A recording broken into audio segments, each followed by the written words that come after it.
So friends, we are again taking up employee compensation insurance. All of you are already selling this policy, but just as a refresher, because there is no change at all. So we are just refreshing it. All of you are aware this is governed by the Employees Compensation Act 1923, which was earlier known as Workman Compensation Act 1923.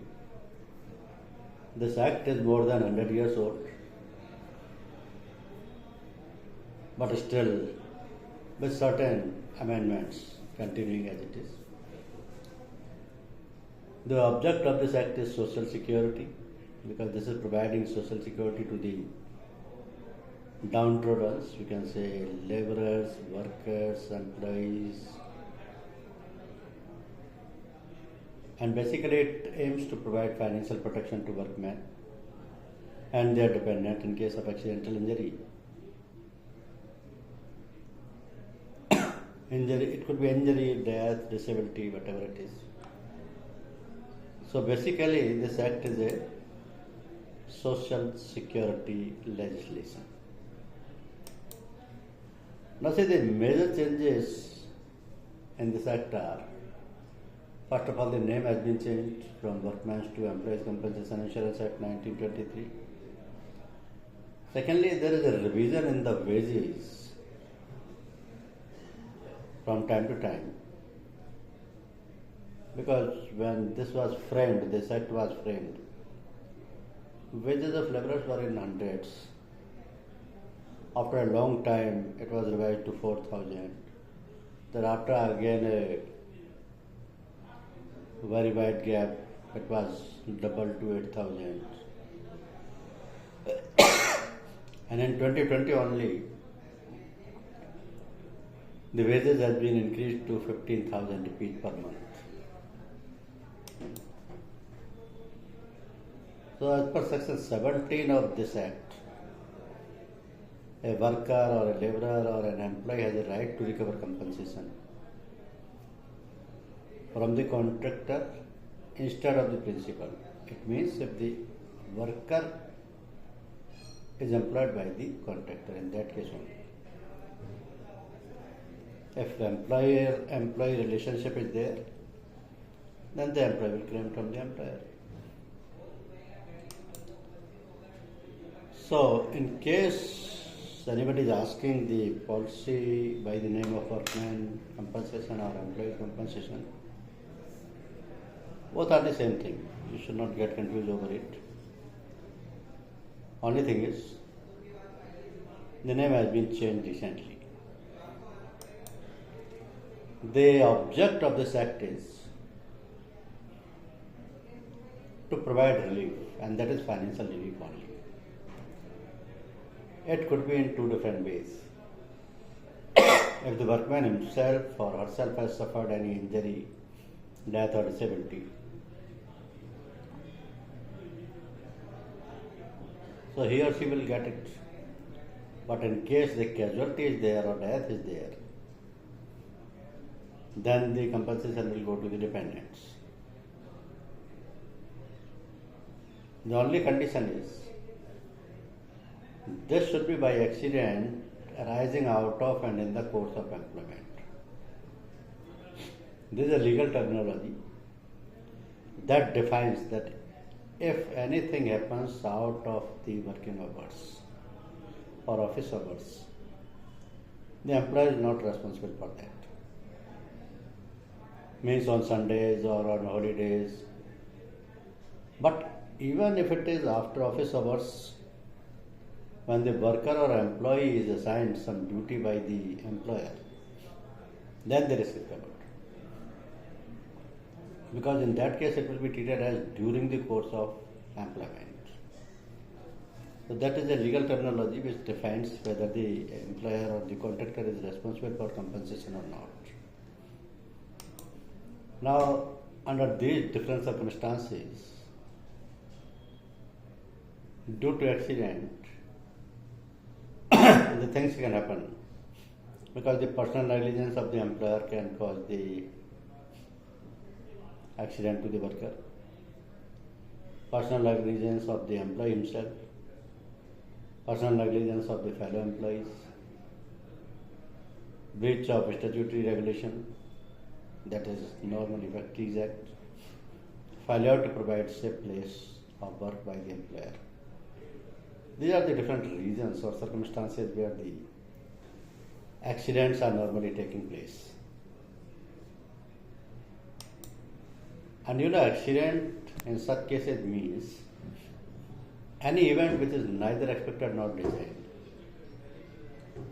Means if it is pre-designed, pre-expected, in that case it cannot be said as accident. So accident is always sudden, momentary. In the course of employment indicates the time when the injury is caused, and that is providing the coverage. Out of employment refers and establishes the causal connection between the injury and the employment. For that, no compensation is payable. So this is the coverage of the policy basically. Because the compensation to any employee or worker or laborer is payable if he has suffered an accident arising out of and in the course of employment resulting into death, permanent total disablement, permanent partial disablement, temporary disablement whether total or partial, or any disease contracted due to occupation. That is called occupational disease. So this is the only coverage. Nothing in addition to it. Even medical expenses are not part of it. Now the question is how this premium rate of this policy will be calculated. Basically, see, the methodology of calculating the premium of this policy is altogether different. So whenever a contractor or an employer is asking for this policy, he will definitely ask two things only. How will you calculate the premium of the policy and how will you calculate the compensation payable to the workers? Because both are typical and both are as per the law. So when you are calculating the premium of the policy, you need four things. And all the four things are mandatory. If anything out of that is missing, you cannot calculate the premium. And these are number of workers or employees or laborers, salary of these employees per month, period of insurance in months, and nature of work. I repeat, all the four things are mandatory. Without these four informations, you cannot calculate the premium of the policy. Now, if you have got the information in that case, you have to multiply first to second to third. Means number of employees, salary or wages of the employees per month, and period of insurance. Fourth thing is available with you only, or you only have to ask the nature of work. So according to the nature of work, the rating depends on the nature of work in the tariff itself or in the act itself. So that rating is already available with you, but rating differs according to nature of works. Now when you have to calculate the premium, you have to see the tariff also. Because tariff will say, this is the kind of tariff given in the or you can say prepared by the Tariff Advisory Committee, which is still continuing. Only thing is, the base rate is taken from it and then the tariff discount can be given. But the method and pattern will be the same. And the rates are charged as per milli. So these rates are taken and there is a great variation also. Say for example, I give you one example of the agriculture farm. Say suppose I am having an agricultural farm and I am having 20 laborers working on that farm who are doing only the agriculture work. But being illiterate man, I am aware that if anything happens to them during the course of employment or during the working hours, it is my responsibility to pay them the compensation as per the provisions of the Employees Compensation Act. There will be nothing more and nothing less, because that is hard and fast. So I don't want to bear this liability, because the liability amount is very heavy. The only option with me is to transfer the risk to the insurance company in lieu of the little amount of premium. So I took a employees compensation insurance policy for all those 20 laborers. And when the selling executive asked for the details, I provided 20 employees, 10,000 rupees per month, period of insurance 12 months, and nature of work is agriculture. So he multiplied first three things, and for fourth things he just took the rate from the tariff, and that rate is found as 5.85 per million. So he just multiplied to the sum resulted out of this calculation. That is the way how the premium is charged. You can see one more example. Say suppose I have a factory of waters. You can say aerated water or mineral water, whatever it is. Now the question is, suppose I have 150 skilled laborers, or you can say 50 skilled laborers and 150 unskilled laborers. 200 laborers are there. That's a big factory. So for skilled laborers I am paying 15,000 and unskilled 10,000 rupees per month. And rate applicable is 15.10 per million. So 200 into the labor per wages per month into 1 year. A policy is required for 1 year. So that is the way simply how the premium is calculated. But again, there are 3 extensions available with the policy with us, which we always prefer to provide along with the policy. And first of them is medical expenses. When I showed you the coverage of the policy, I clearly mentioned there is no coverage for medical expenses. But this is available as add-on cover, means additional premium. Here the customer has the choice to select a limit. And this medical expenses limit starts from 5,000 to actual expenses. Whatever limit you want, you can select. Question is, this premium would be added to the basic premium. And it may so happen that sometimes looking to the number of workers or laborers, it can exceed to the basic premium also. So suppose the contractor has selected that medical expenses of 3 lakh rupees per person should be covered. So you only have to pay the 110% premium or minimum of 400 per person. So this is absolutely on the choice of the insured or the contractor or the employer, what limit they want to select. This is the first extension or first add-on cover. The second one is extension for compensation for occupational disease.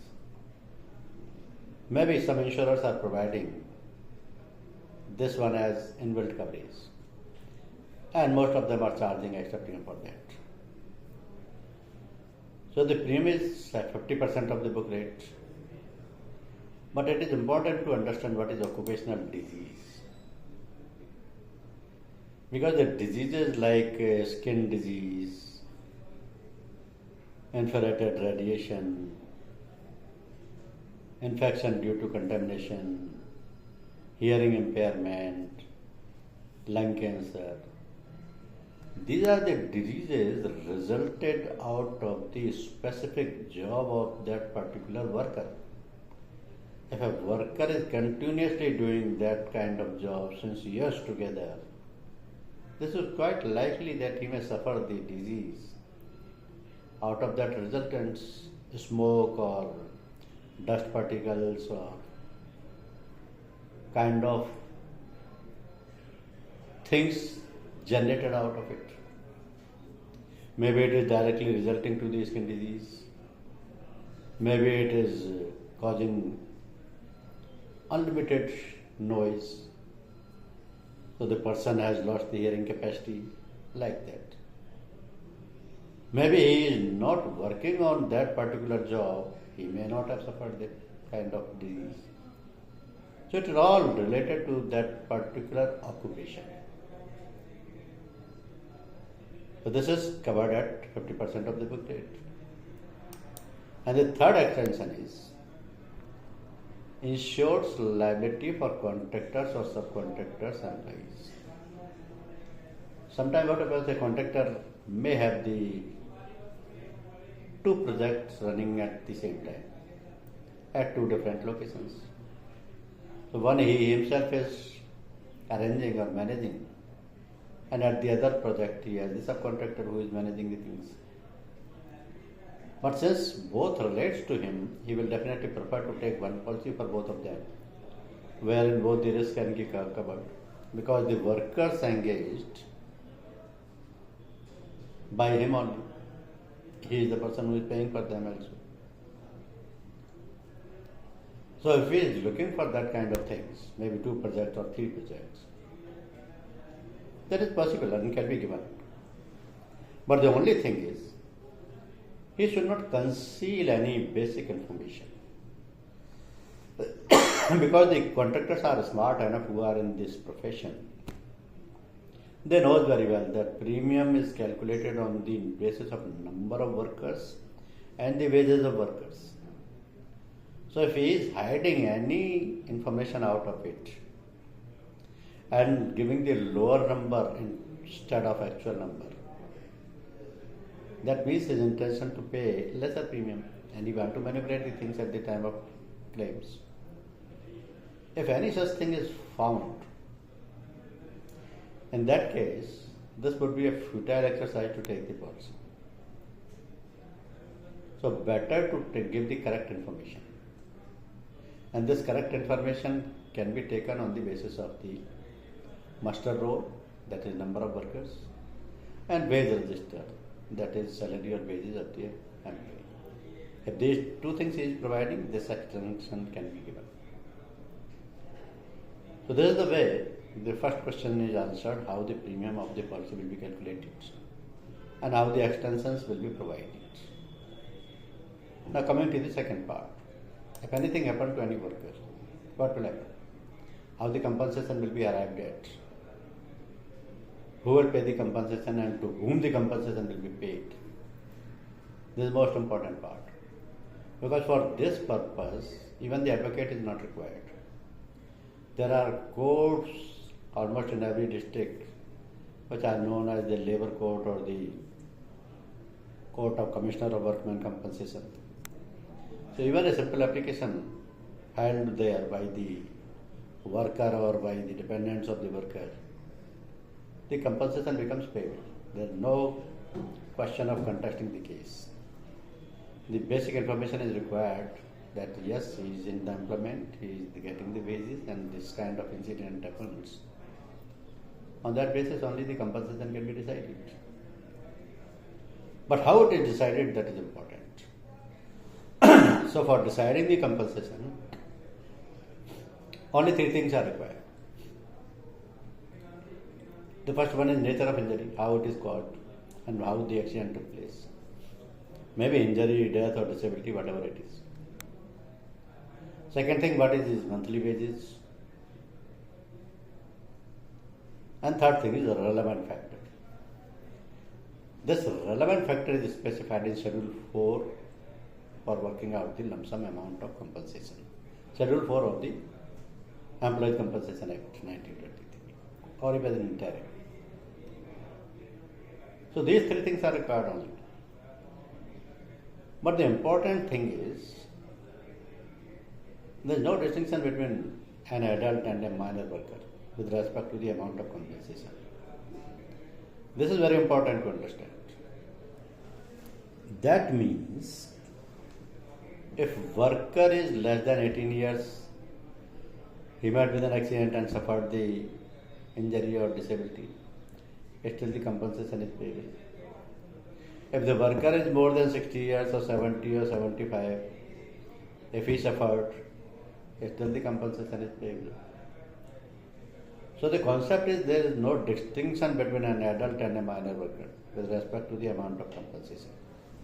If there is an accident during the course of employment, if the liability is established and the compensation is payable, in that case, age will not be considered.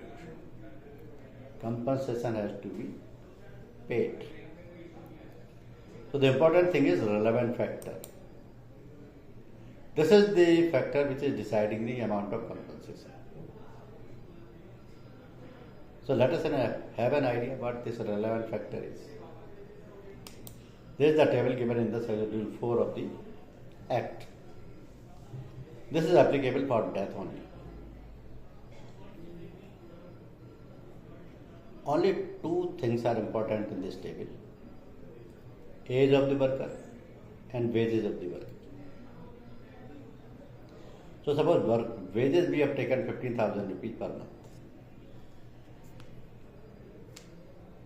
Age has to be the real one.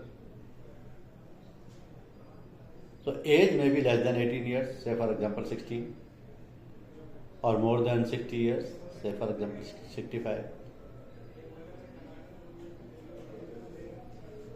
So the factor is given here, and the amount worked out which is payable is exactly given here. You just have to put up out of it. Say for example, a person of 25 years suffered the accident and died due to accident. So the relevant factor in case of death of 25 years person is 216.91, and the compensation payable to him is 16,14,600. Now this cannot be changed. This will remain as it is. This has to be paid as it is. Lower is the age, higher is the amount of compensation. Higher is the age, lower is the amount of compensation. Because at the young age of the person died, the compensation amount would be higher. This is one-time payment only. So the question is, the wage will decide, according to the age of the worker, what is the compensation payable for the victim's dependent. Because in case of death, the compensation would be paid to the dependents of the victim. Here again, this is important, that in the WC policy also, the name of nominee must be given. If the name of nominee is not there, then the compensation would be paid to whom? Then it would become very difficult. So this is applicable only in case of death. If there is any kind of PTD or TPD, in that case the compensation will go to the victim himself. So this is another table of relevant factors. Here again you can see the age and the wages is important. But in case of permanent total disability, the amount of compensation would be a little higher as compared to the death. Why? Because in case of death, the compensation is one time paid to the dependents of the family. But in case of permanent total disability, the worker is still surviving. he may not be capable to work. He may have lost his both the legs, both the eyes, or both the hands. Because this is permanent total disability, means 100% disability is there. So not only for himself but for his family also the compensation is required. So say suppose the worker suffered permanent total disability of the age of 30 years. Now at the age of 30, the relevant factor is 207.98. If his wages is 15,000 rupees per month, then the compensation payable would be 18,71,820. That is the way how the compensation would be calculated. But this is an example of 15,000 rupees wages only. If the wages is less, this will become different table. This is only a criteria. Now what is important? The formula. Formula of death and PTD. So the formula applicable to calculate the compensation in case of death is 50% of the monthly wages of the deceased worker. 50% of the monthly wages of the deceased worker multiplied with the relevant factor. The limitation is the compensation cannot be less than 1,20,000 under any circumstances. What would be the highest compensation that is already there in this table?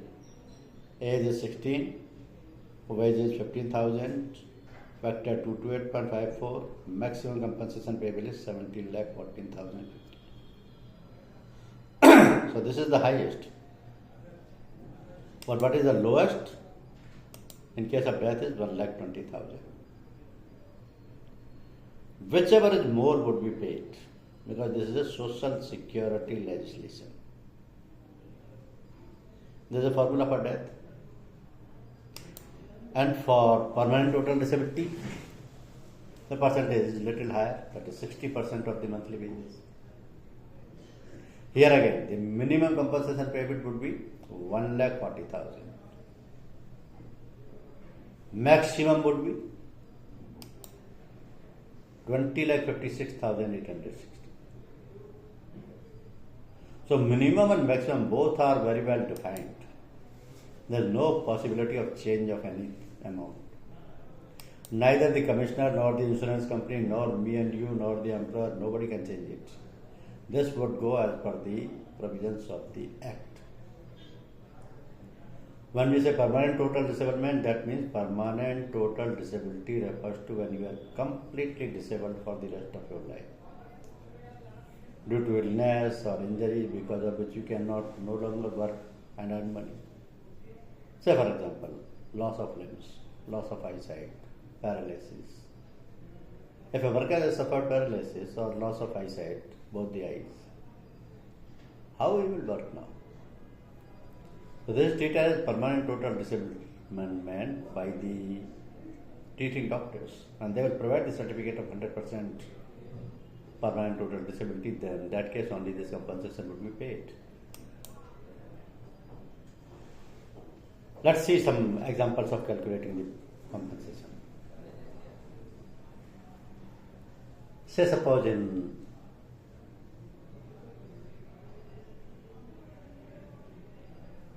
my office or my factory, a worker of 46 years is there. 46 years. I am paying to him 15,000 rupees per month.